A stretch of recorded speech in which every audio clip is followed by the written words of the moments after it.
नमस्कार, आप देख रहे हैं डॉक्टर साहिब, आपके साथ मैं हूं मुस्कान। दर्शकों, आज के इस एपिसोड में हम बात करेंगे ऑटिज्म स्पेक्ट्रम डिसऑर्डर के बारे में। हम ये जानेंगे कि ये क्या है, इसमें क्या लक्षणें आते हैं, किन लक्षणों से हम समझ सकते हैं कि ऑटिज्म स्पेक्ट्रम डिसऑर्डर से कहीं ना कहीं ग्रसित हो चुके हैं और कैसे इससे निजात पा सकते हैं। और इसी पे खास बातचीत करने के लिए आज हमारे साथ मौजूद है राजेश कुमार। आपको बता दें कि ये हेड ऑफ साइकेट्री डिपार्टमेंट है और साथ ही साथ IGIMS में कार्यरत है। सर नमस्कार, बहुत बहुत स्वागत है आपका। नमस्कार।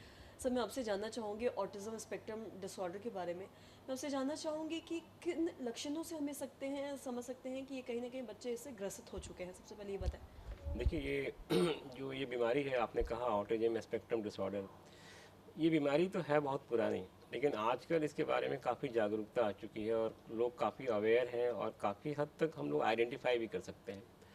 अब जैसे आपने बोला कि ऑटिज्म स्पेक्ट्रम डिसऑर्डर, इसको स्पेक्ट्रम क्यों कहते हैं? क्योंकि इसमें क्या होता है कि ये मोस्टली ये बीमारियाँ बच्चों में देखी जाती हैं। मैं बता दूं कि और ये बीमारियां आम तौर पे हम लोग 3 साल की उम्र के बाद ही डायग्नोज करते हैं, 3 साल के पहले नहीं। क्योंकि जो बीमारियां होती हैं ये 3 साल की उम्र तक आते आते अपने आप को पूरा मैनिफेस्ट करती हैं और इसमें रेंज ऑफ बिहेवियर होता है, तो इसको कहते हैं ऑटिज्म स्पेक्ट्रम डिसऑर्डर। उसके पहले मैं बता दूं कि जो ये टर्म ऑटिज्म है, अब इसका मतलब क्या है? क्योंकि इसमें जो बच्चे होते हैं, ऑटोज मतलब कि ये बच्चे अपनी दुनिया में मगन रहते हैं, ये सोशली बहुत कट ऑफ रहते हैं। इसमें 3 तरह की जो प्रॉब्लम देखी जाती है। एक तो होता है कि इनका जो ब्रेन का डेवलपमेंट होता है वो एबनॉर्मल होता है, इसलिए इनको कहते हैं न्यूरो डेवलपमेंटल डिसऑर्डर कहा जाता है। इसमें बच्चे की जो लैंग्वेज होती है वो डिलेड होती है, बच्चे का जो सोशल कम्युनिकेशन होता है वो भी काफ़ी हद तक डिफ़िकल्ट होता है और ये बच्चे जो सोशली अपने आप को रिप्रेजेंट या कम्युनिकेट नहीं कर पाते हैं। और तीसरा, इसमें कुछ ऐसे बिहेवियर्स होते हैं जो काफ़ी टिपिकल ऑटिज्म में देखे जाते हैं कि वो एक ही तरह की एक्टिविटी करते हैं, जिसे कहते हैं रिस्ट्रिक्टेड एक्टिविटी करते हैं। तो 3 चीज़ होती है, एक लैंग्वेज का डेवलपमेंट, दूसरा सोशल कम्युनिकेशन और तीसरा होता है कि उनके बिहेवियर होती है। और ऐसे बच्चों में एक जो सबसे ख़ास बात देखेंगे, ये बच्चे अपनी दुनिया में मगन रहते हैं।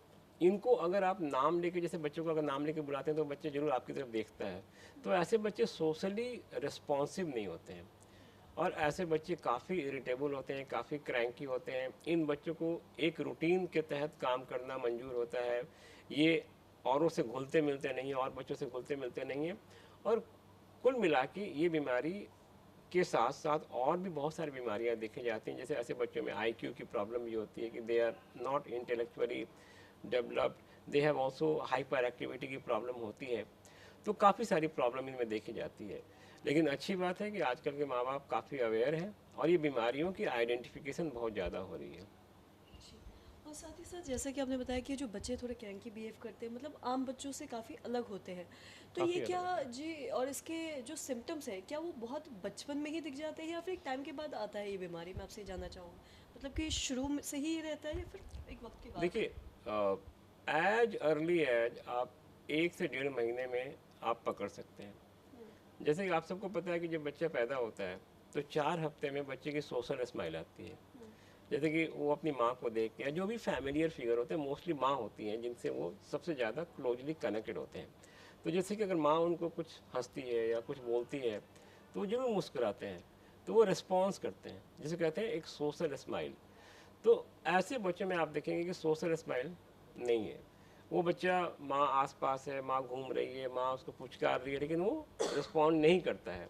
तो ये एक पहला साइन हो सकता है कि बच्चा कहीं ना कहीं हो सकता है कि ऑटिज्म का शिकार आगे जाके हो सकता है। जी। सर बहुत बहुत शुक्रिया तमाम जानकारी थैंक देने यू। के लिए।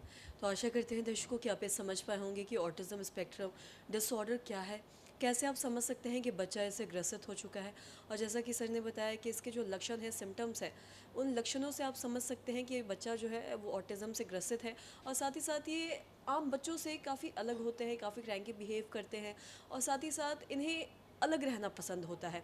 तो अगर आपके बच्चों में भी ऐसा कोई लक्षण दिख रहा है तो आप जाके डॉक्टर से कंसल्ट करें, बच्चों को दिखवाएं। तो आशा करते हैं दर्शकों की जो तमाम जानकारी है आपके लिए लाभदायक रही हो। तो आज की इस वीडियो में इतना ही।